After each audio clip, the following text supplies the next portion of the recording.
At the beginning of the year, I made the Amphibia Season 2 video. I still believe Season 2 to be the peak of the show, with great episodes, fantastic character interactions, Marcy, hilarious comedy, and one of the best season finales I have ever seen. I remember when I saw that finale and when there was a tease to Season 3 with the new Season 3 opening. I really wanted to see it so badly. Marcy was in tubes? What is going on here? But I would have to wait till Season 3 was available around October of 2021.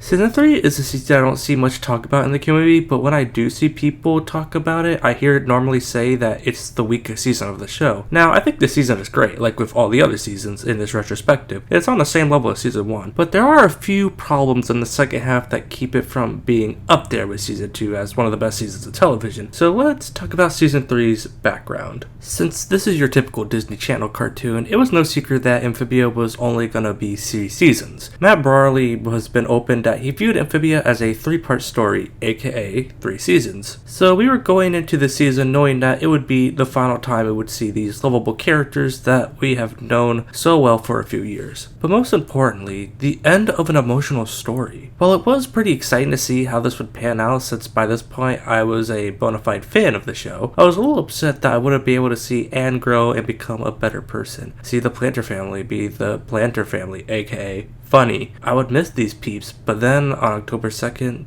2021, Season 3 premiered with the first episode, The New Normal. The episode begins where Season 2 left off, with Anne and the Planters now in the human realm. Anne's world, as Anne wants to keep the Planters hidden from her family to ease them into the whole thing about, Oh, and I'm not gonna tell them I plan to go back and stop Andreas. Or that Andreas betrayed us.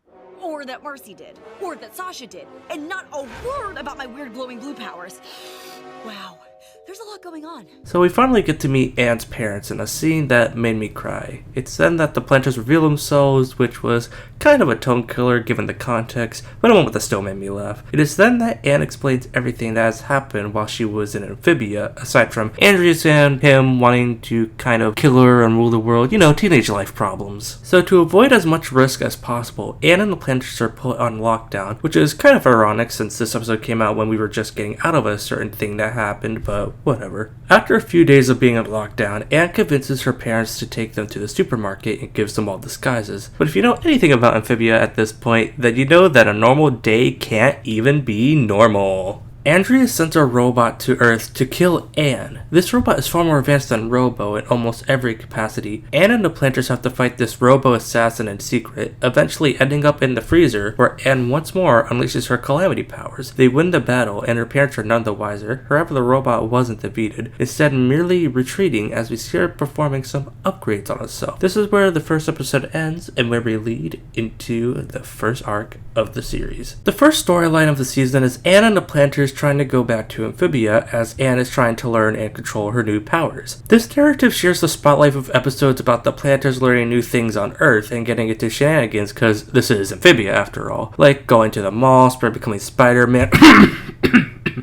a superhero, Hop Pop becoming a star like he always wanted to be. The show takes full advantage of what the characters can do in the new setting that they are stuck in for the first half of the season, while still keeping the same tone and humor that was in the previous seasons of the show that made it become one of Disney's most praised animated series. I think it is a clever move to have the show basically have a role reversal, with the Planters being new to Earth while Anne has to teach them this stuff, drawing into the fact how much more mature Anne has gotten throughout the entire series up to this point. It's constantly brought up how much she has grown, but it's also about Anne reconnecting for home and heritage, such as in episode 4B, Temple Frogs, where the family visits the local Thai temple, during which Polly takes a Thai language course, Hop Hop takes part in con dancing, and Sprig plays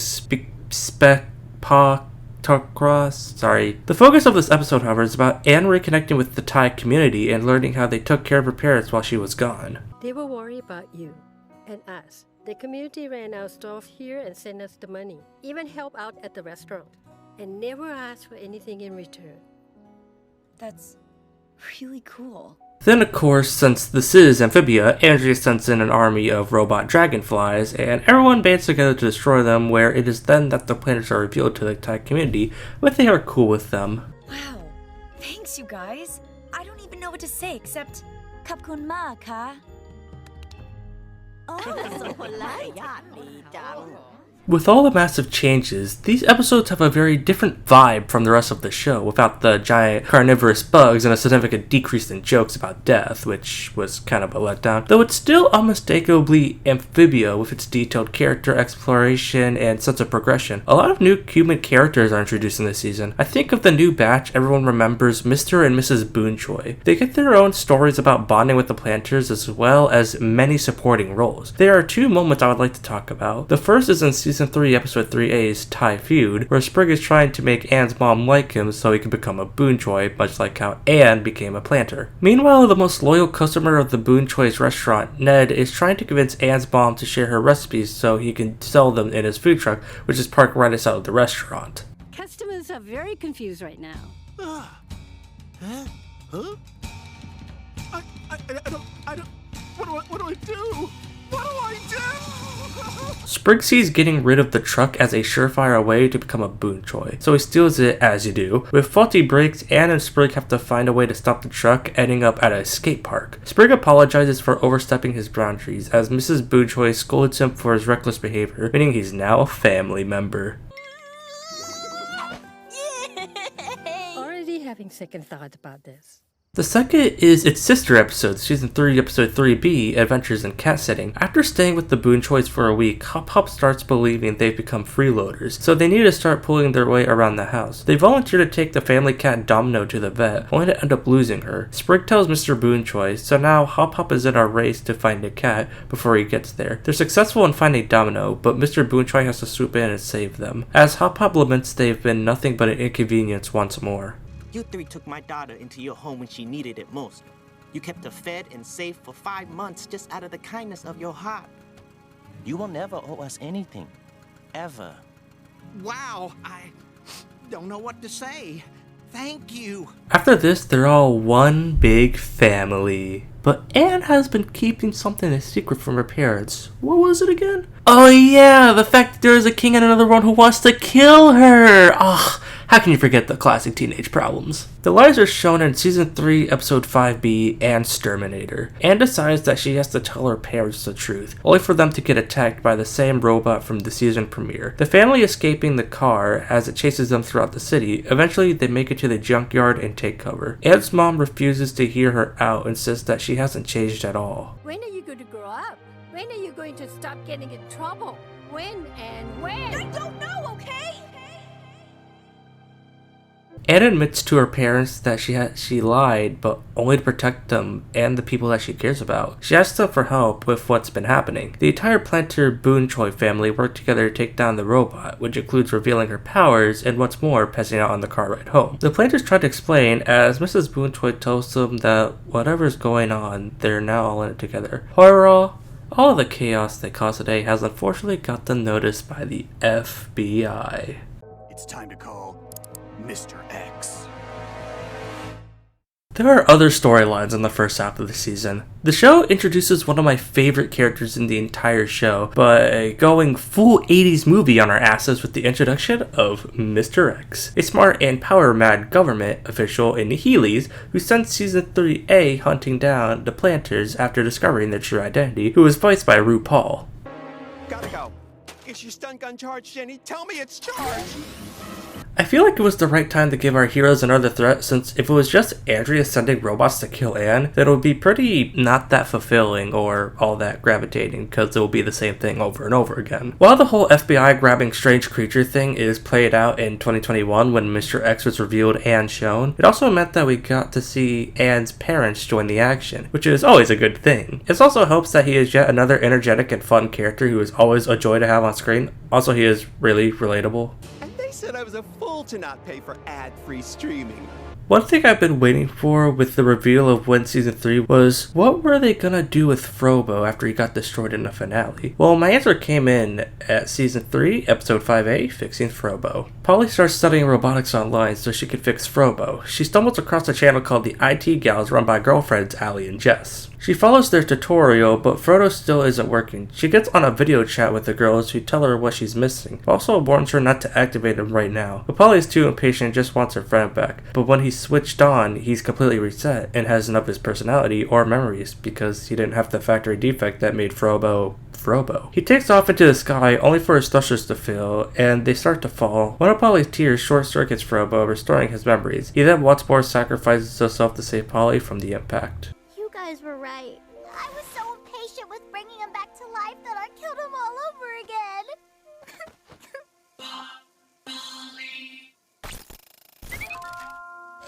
Frobo's still alive, and Polly promises that she'll fix him properly no matter how long it takes. That's really about it when it comes to the human-related stuff in the first half of the season, but did y'all remember that there is this world called Amphibiland? It's actually called Amphibia. And that there are other central characters there as well? So let's get into the story-driven episodes of Season 3A, starting with Season 3, Episode 2B, Turning Point. This episode follows Sasha and Grime and shows us one side of what happened after True Colors, but also having to do this thing that I thought was impossible: redeem Sasha and concluding her character journey. I'm not gonna lie, I was a bit hesitant of what was gonna happen to Sasha. After it ended, I knew for a fact that this was one of the best episodes of the show by far. Following Marcy's injury and the planters being teleported away, Sasha and Grime escape the castle and return to Wartwood, telling the townsfrogs they've been sent by Anne to protect them while she goes on a daring mission. Why, that's wonderful. Rest easy tonight, folks, because Anne's best friend is here to watch over us. They head to the planter's house, but Sasha can't bring herself to step inside, instead of heading for the barn. Sasha is currently dealing with a heap of self-loathing and guilt over everything she's done. They keep being bothered by the townsfrogs, giving them gifts and thanking them, which only continues Sasha's torment. Any friend of Anne's is a friend of mine. That's touching. Look, I gotta go. Yes, she's taught me many lessons, showing me the importance of honesty, being true to yourself, the meaning of friendship. Sasha and Grime discover that they were followed by one of Andreas' robots, which calls for backup. Grime wants to pack up and ditch Wartwood, but Sasha isn't so willing. Grime tells her she has to go into the house and confront whatever she's dealing with so they can move on. She heads down to the basement and finds Anne's diary, reading her entry following battle with the bands. She breaks out into tears, deciding that she is going to give up her controlling and manipulation. She gathers the town and admits that she lied about Anne sending her there, but promises to defend Wartwood. I'm gonna do the right thing for once in my life. With my last breath, I'm gonna defend this town! Sasha, Grime, and the residents of Wartwood work together to defeat the army of robots, and it ends with Sasha being accepted as one of the frogs, who tell her that she's more like Anne than she thinks. So, what happens now? We start fighting back. Before this episode came out, I was very skeptical if they were gonna be able to make Sasha feel redeemed. It made it one that felt earned. But after this episode, I think they did it. From Barrel's Warhammer, we saw that she reflected on what she has done to everyone around her, with Anne and Marcy being the main example. At the end of this episode, it felt like she learned from what she has done, accepts responsibility for it, and wants to make it up later on in the season. This alone makes this episode one of my new favorites, as it turned a character I wasn't a fan of at the beginning to one I had positive thoughts for. But there is one more important episode to talk about in the first half of the season. I think I all know what episode it is. Season 3, Episode 7B, Olivia and Yunnan. I've said in my Season 2 video that Yunnan is one of my favorite characters in the entire show, but I only mentioned Lady Olivia once in the entire script. Olivia does have significance to the story, as she's in most of the Newtopia episodes and was a core member in True Colors, but we really didn't know much about her. She seems to be the castle caretaker, but also fills the role of the royal advisor, as she has no issue calling Andres out on his lack of decorum. Though that's all we know about her until this episode. The episode starts with a flashback from when Marcy came to Newtopia when Anne opens the portal. Olivia explains that she is a descendant of a long line of newts who dedicated themselves to care for nature, explaining this to Marcy, who promises to help her in whatever way she can.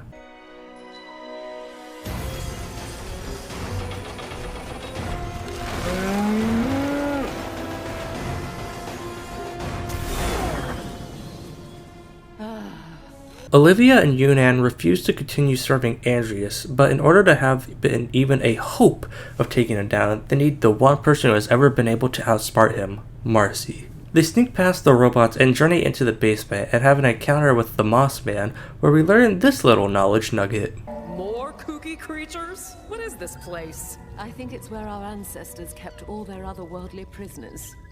Delightful.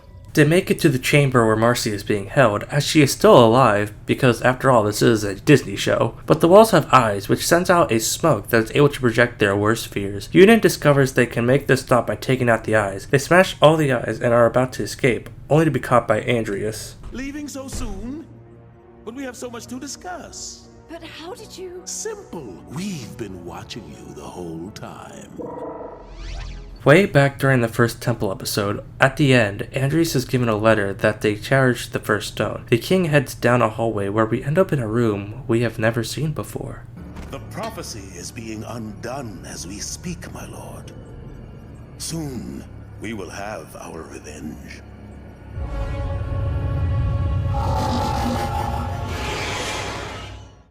At the time, we didn't know who this person was until this episode. The thing grabs Marcy and puts her in a chair where she is locked in place. Andreas explains this thing is the core, an amalgamation of Amphibia's greatest minds uploaded to one system to achieve immortality. All that's missing is a host, and it'll only accept the smartest person in Amphibia.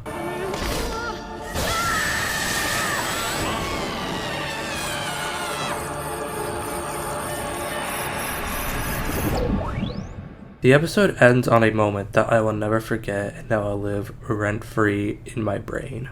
Well, I suppose I should just let it speak for itself.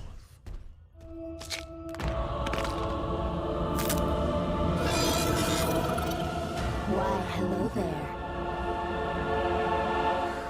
These two episodes are some of my favorite in the show. They are memorable and gives you a variety of feelings, from the warm fuzzies to suspense. But I think it's time we talk about the back half of the season, Season 3B. We start off the second half of the season with Season 3, Episode 10, Escape to Amphibia. The planters have befriended a scientist in one of the previous episodes who is named Terry. She explains that to get to Amphibia, they have to find the right tune, as music is the key to traveling between worlds, hence why it's a music box. They are able to create a portal to Amphibia, but the portal is very small, so they need more power. After a shopping trip, they are surrounded by Mr. X and the FBI, who capture the planters. The Boone Choice follow the FBI to find their secret base and realize that they are going to need help to get the planters back.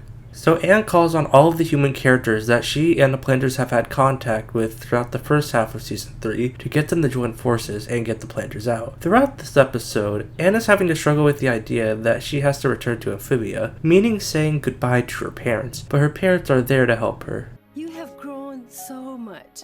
You're not my little girl anymore, Anne. You can do this. And no matter where you go or what you're doing, we'll be with you the whole way, right here. I'm pointing to your heart in case you didn't get it. I got it, Dad. The Sin awakens Anne's Sith Lord powers.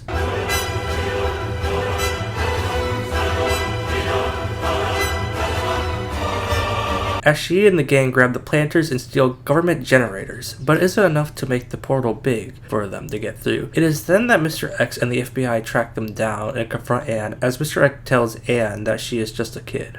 You're right, X. I am just a kid. But today reminded me that with the right people by my side, I can do anything! What the? What are you? Anne uses her calamity powers to make the portal big enough to get through and to lure the giant praying mantis to distract the FBI. It is then that we get this beautiful scene. Anne, take care. We love you!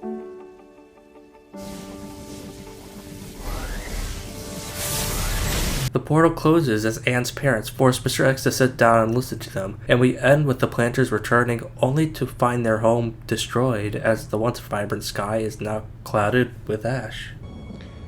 We're in the endgame now.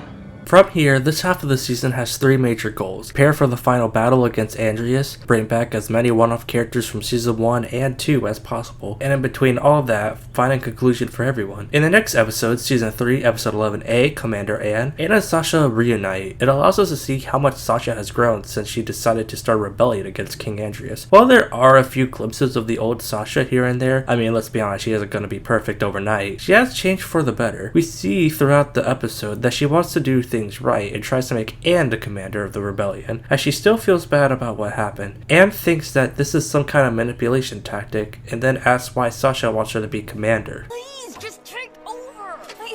I can't! Why not? Because the last time I was in charge, I ruined our friendship. Anne gets eaten so that Sasha can take control, but after they succeed, Sasha still wants to give Anne the helmet. But after everything I did to you, I don't deserve it. Sasha, not too long ago, you would have fought to keep the helmet. The fact that you don't want it now proves you've changed.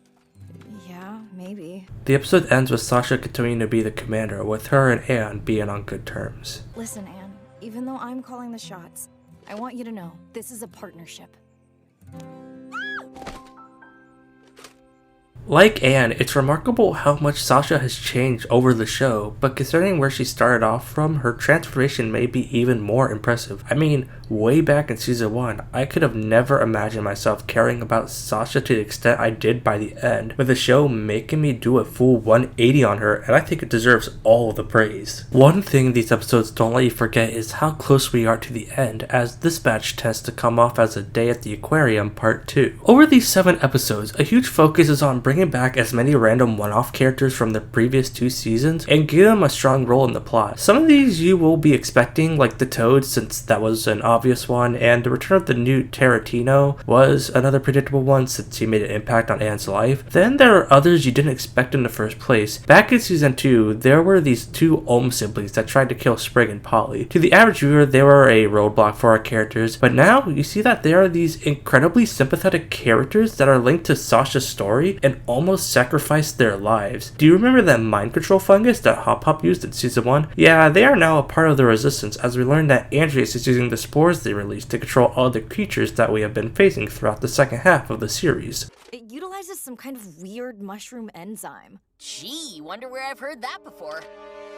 I turned you into zombies one time. It's kind of weird that almost every character from the past has gotten a redemption arc in this second half of the season. While this is a cool idea, I will say that it can lead to some pacing issues with what's going on, but I kind of got over it. I think it speaks to how well crafted the story of Amphibia was, that these seemingly random elements from one-off episodes would return in such a crucial way. Everything in the show was thought out to the most minor of details, and now after 50 episodes, we got to see all that hard work pay off. It isn't simply referencing older episodes for the sake of nostalgia, though as these stories also serve to wrap up themes of the series that we didn't think would ever be addressed again. Remember in season 1 when the frogs were constantly facing opposition from the toads who ruled over the valley? Then after reunion, that storyline was for the most part dropped. Well, season 3, episode 13b, Grimes People, brings that storyline to an end. Sasha wants Beatrix and the toads to join the resistance, but she refuses to work with the frogs. Grime challenges her to a toad ritual of one-on-one combat, which she must accept, but says that she can choose her opponent and pick Sprig. So now Grime must trade Sprig for the fight, but their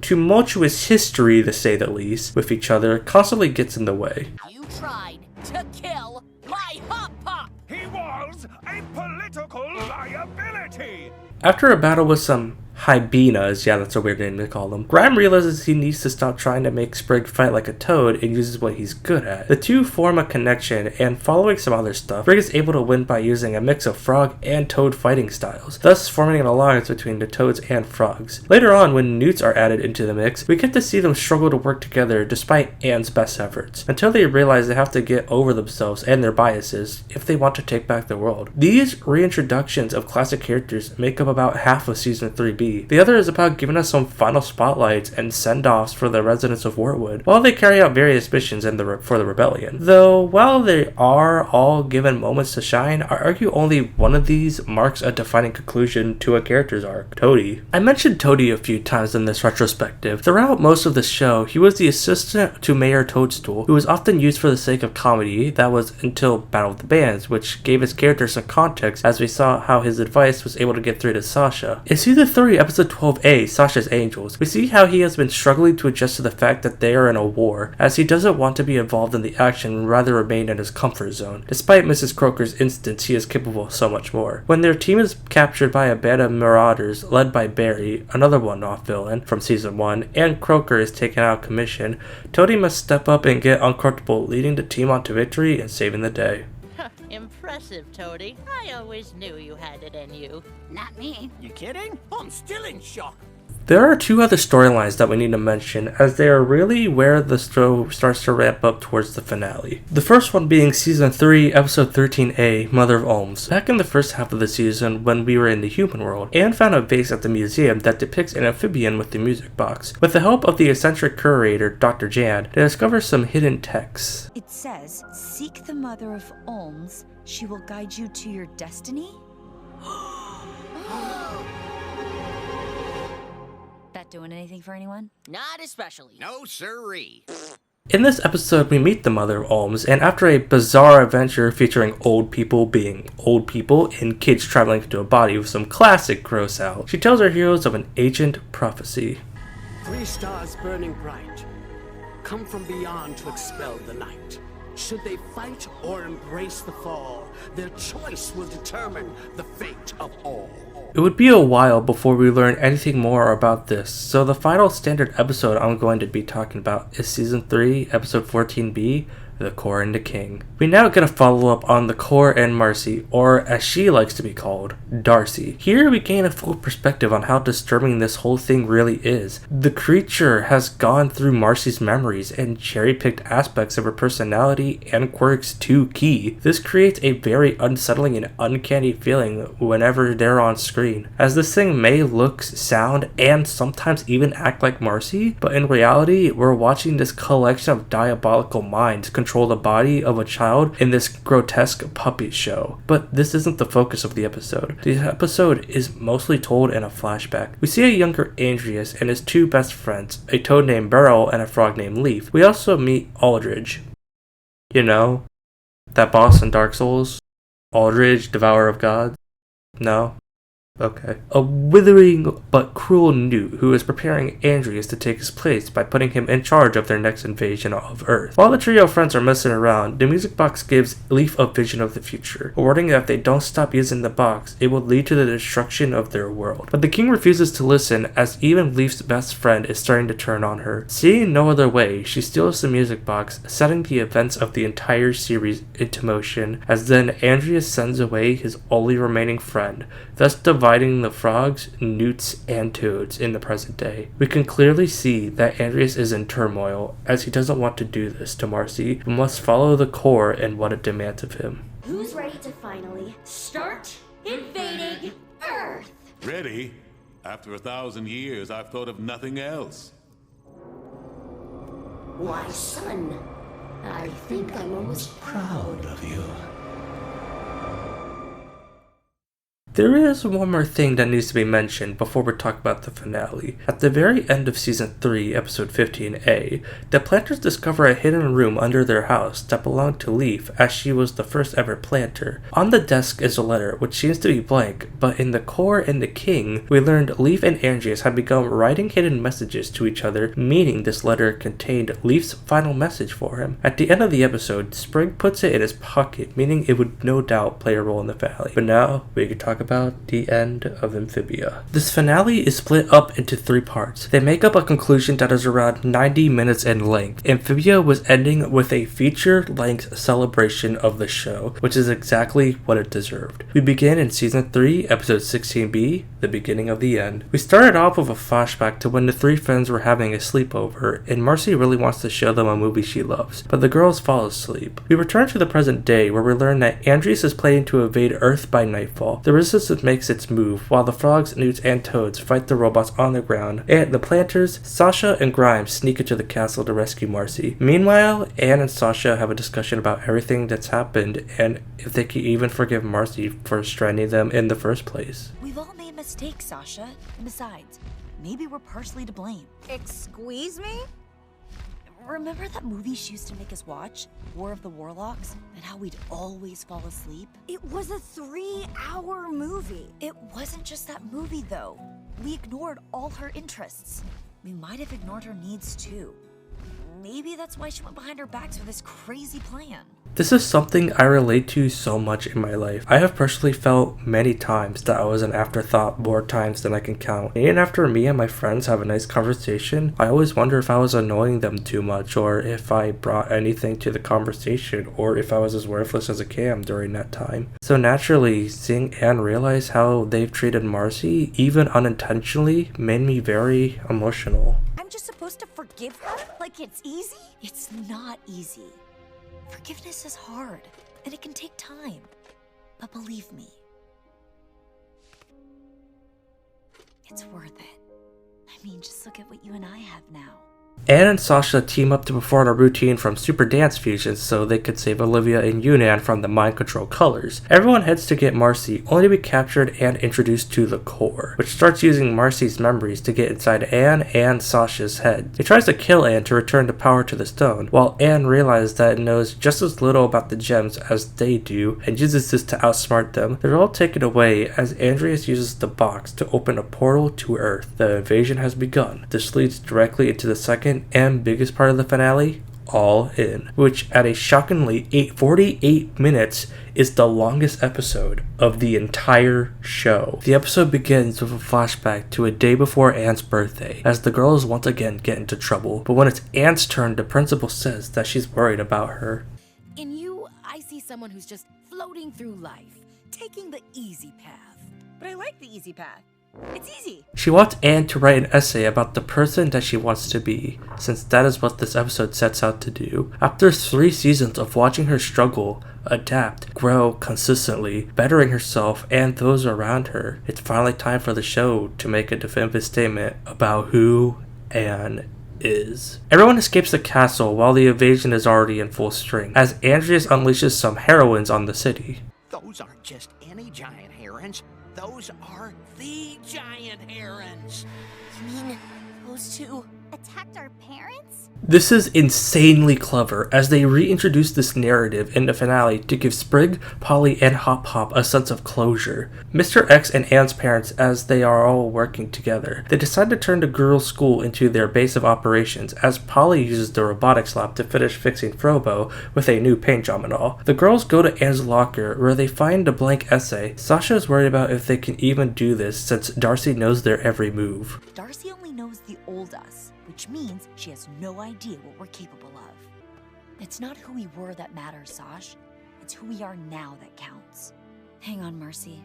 We'll get you out of there. Meanwhile, Marcy's mind is invited to be assimilated into the core in order to tempt her. The core tries to give her everything her heart desires, an exciting fantasy world to explore, and friends who only want what she wants. Our heroes launch an assault on the invasion, but the frogs freeze when they see the heroines as their trauma leaves them paralyzed with fear. Frobo gets them to safety, then the heroines attack the Boon Choys, causing the frogs to leap into action. If you think we're gonna sit here for another second, While you try to take away the only family we have left, You've got another thing coming! The planters defeat the heroines and tame them using the Planter Family Hunting Dance, which was created by Leaf and first introduced in Season 2, Episode 2B. While this has been going on, Sasha, Grime, Olivia, and Yunnan infiltrate the castle once more, while Yunnan and Olivia fight the robots. Sasha and Grime take Darcy head on during the fight. Sasha is injured as Darcy goes to strike her down, and then...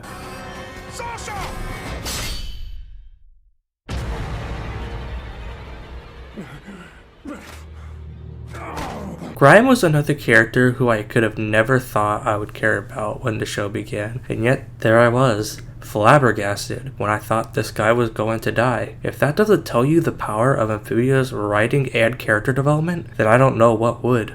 Before I met you, I was nothing, just a bully in a tower. But you inspired me to be so much more, and if you can do that, you can do anything. You can do this. A rage-fueled Sasha charges at Darcy effortlessly, slicing through all their attacks. The core uses the projections from Olivia and Yunnan to distract Sasha long enough to take her down. Inside the core, Marcy is able to see through the lies and understand that despite how messy her reality is, she can't keep running away from it and has to face the truth. The real Anne and Sasha don't want what I want, and it hurts. But forcing them to follow my dreams is wrong. I've learned that the hard way. She rejects the core and is left in endless darkness with the only fading light coming from her friends. Andres drops down from the castle and challenges Anne to a one-on-one battle where the fate of both Amphibia and Earth hangs in the balance. Her family begs her not to go as it's so obviously a trap, while Anne pulls out the essay. You know, before I ended up in Amphibia, I didn't care about right or wrong. I just did what was easy. I let people walk all over me. And I think that's because I didn't love myself. Not really. But meeting you three has changed all of that. And these months we've spent together have shown me the person I really want to be. Trap or not, I have to do this. They start the fight where Andreas just completely wipes the floor with her. With Mr. X's help, the family sends a message to Anne, who, with the power of love and K-pop on her side, powers up once more and starts beating Andreas senselessly. Just as she's about to win, her power runs out, as it all seems to be over. Mr. X discovers the paper Sprig has been carrying is a letter to Andreas. So the tiny frog takes X's glasses and uses the heroines to fly up to Andreas so he can read the message to him. Through flashbacks, we see Leaf return from leaving the box on Earth, building the planter home, and starting a family. But throughout all that, she still felt love for her dear friend Andreas. So I'm begging you, my dearest friend, don't close yourself off. Open your heart and follow it. All this time, I thought you had forgotten me, like I tried to forget you. My dear friend. Andreas begins to sob at how far he's fallen, and that it's too late to save him. In the castle, Darcy is about to kill Sasha when they're distracted by Andreas' meltdown. Hey, Sasha, as a fellow control freak, you'll probably really appreciate this.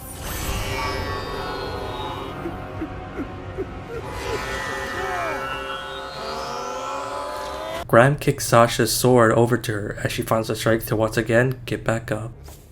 I'm not done yet. I'll never give up, no matter what. I am not that person anymore. Sasha severs Darcy's connection to the core, causing it to shut down and release Marcy, but Sasha can't get her to wake up. Once she has her powers back, Anne flies straight through Andreas, who, with Leaf in his thoughts, accepts his fate. You won, Anne! You did it! You won! No, Sprig. We won. Andreas? What? It turns out that Andreas is part robot. In order to cling to life, he's been making himself more and more machine, to a point where he's now more android than Andreas. What makes this moment work is that Andreas isn't redeemed by doing this. After everything that he has done, he can't be redeemed. What twists the knife is that he knows this very well. In his defeat, there's only one thing he's concerned with. Marcy, you must save Marcy. Earlier in this episode, we saw in a flashback how Marcy brought the spark back into Andreas' life and how he did truly care for her. The sad part is, the moments where he is a little goofy and happy are not fake, like I thought it was. They were real. He was happy when Marcy was in his life, and it makes it all sadder to think about. Please, come back to us. Anne? Sasha?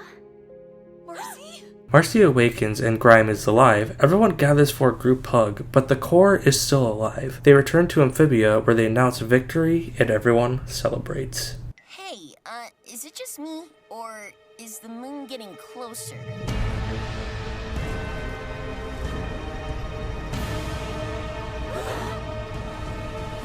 What's going on? Now it is time to talk about the episode I probably love the most, the hardest thing. We see the core fly up to the moon, taking it over and sending it towards the planet's surface as its final gambit. I've been in that thing's head. I know that more than anything, it's afraid of being destroyed, of being irrelevant. It will do whatever it takes to defeat us and claim the stones as its own. If that means destroying an entire civilization, and so be it. Mother Ohm appears and tells them the prophecy has come to pass. Well, it's not exactly a prophecy, and more so a call for help, and in order to save the world, the girls will have to tap into the energy of the stones, meaning there won't be enough left to get home, so they can either stay and fight, or embrace the fall of Amphibia by returning to Earth. They decide to save the world and run to the music box, only for Mother Ohm to hold Anne back to tell her about the secret spell. Well, the stones are rumored to hold a hidden power, enough to defeat any foe. But summoning such power comes at a price. The life of the user. Anne makes it to the throne room, only to find Valerina, who tells them to focus on their memories of Amphibia and how much it means to them, thus connecting them to the stones once again, and revealing their final forms. The Calamity Trio takes off and begins to battle the core with their new powers as an epic rendition of No Big Deal plays in the background. On Amphibia, the core asks for Andres' help, promising that afterwards he could join them. Andres deploys his army of robots so they can help the girls push the moon back, and Andres then takes his crown and begins to destroy it, echoing the exact words that are used against Sasha in Reunion. Something I should have done a long time ago. Standing up to you! But it's still not enough, and to make matters worse, Sasha and Marcy's powers are fading. Seeing no other option, Anne decides to call upon the secret spell. Our whole lives, I've followed you two, counted on you, trusted you. Now it's your turn to follow my lead. Please, let me do this. Anne, but... Sasha and Marcy hand over their stones, and with one final hug, Anne sends them back to the planters. The planters run up to them as they explain what Anne's doing. Sprig refuses to let her and orders Frobo to fly him up there, while Anne gets ready to use the spell. Mother Olm said all I had to do was ask, so I'm asking. Can you help me save the world I love? The spell is activated and completely takes over Anne's body. Please don't do this! Don't go! I don't know what I'll do without you! You're my everything! You changed my life! And you've changed mine. Sprig lets Anne go, as she destroys the core and herself in the process. Once it's done, Sprig brings her back down to everyone. Don't cry, Sprig. It's okay. Saving this world was the best decision I've ever made. My only regret is that I never got to see Lovejoy's too. Anne fades away, only to appear in some other world in front of a house. She finds an old computer who turns out to be the guardian of the three stones. It then transforms into Domino, which was foreshadowed all the way back in Season 3, Episode 3B. Listen, Domino is not just a cat. She's the Alpha and Omega, an interdimensional being beyond all time and space. Well, what's that now? Do me next! Do me next! We learned that the Guardian made an after copy of Anne right before she died. It wants to offer Anne the job of its replacement, making her a god, as she is the first person in 10,000 years to use the power of the stones for good. But Anne decides to pass. Sorry, dude. You seem cool, but I'm just a 13-year-old kid. For every heroic sacrifice, I make 100 dumb mistakes. I'd probably blow up the multiverse if you put me in charge. The Guardian agrees to let Anne return to the world of the living so she can keep growing. Well, there being one more final morbid joke. I've waited thousands of years to retire. What's 78 years more? Wait, are you saying that in 78 years I'm gonna... Anne makes it back as everyone finds out she's alive, and I gotta play this scene as the music is really good and sets in the emotion. Hey, dude! Oh.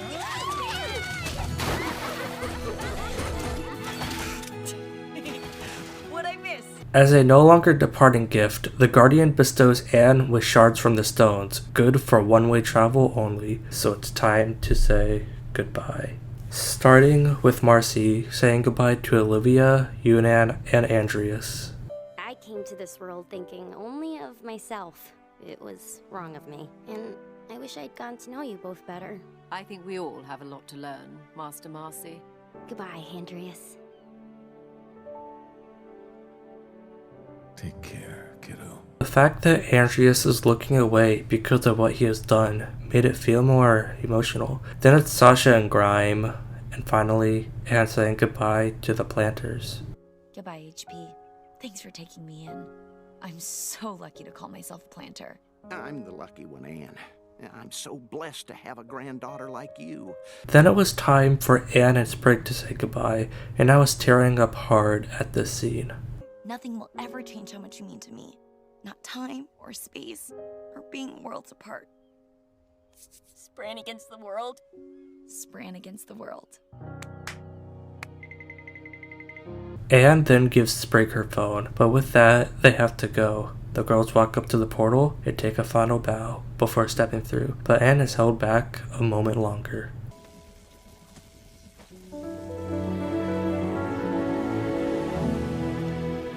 Anne then goes through the portal for it to then disappear, and the music box to vanish. The war is over. It is time to rebuild a new world. That is what we see in the next 9 months, because 9 months later, the land returns to its former beauty, as we see Andreas helping repair the damage he caused while in chains. We can also see that his sight is fading as he refuses any further operation. Over in Wartwood, Wally exits Stumpy's just like in the plot, as we see an older Polly with legs, hair, and everything. Olivia, Unan, and Grime come in on Joe Sparrow and are greeted by Toadie, who won the election. We then see that Olivia x Unan is canon, and I love it. I know, sweetheart. We all know. Hop Pop has made a living selling California avocado. Rick is in the basement drawing the Moss Man when he goes up for the ceremony, where they reveal a statue of Anne. Ivy jumps Spriggs, telling him that there is a new continent, as she and Sprig rough off on a new adventure.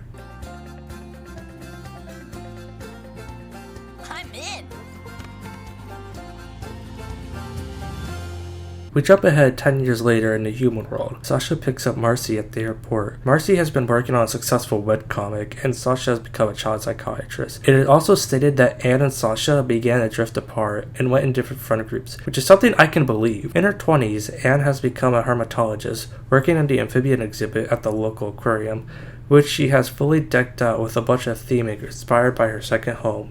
Kinda crazy to think this story started out with her being disguised by frogs, but hey. Change can be difficult, but it's how we grow. But of the things you let go, you'd be surprised what makes its way back to you.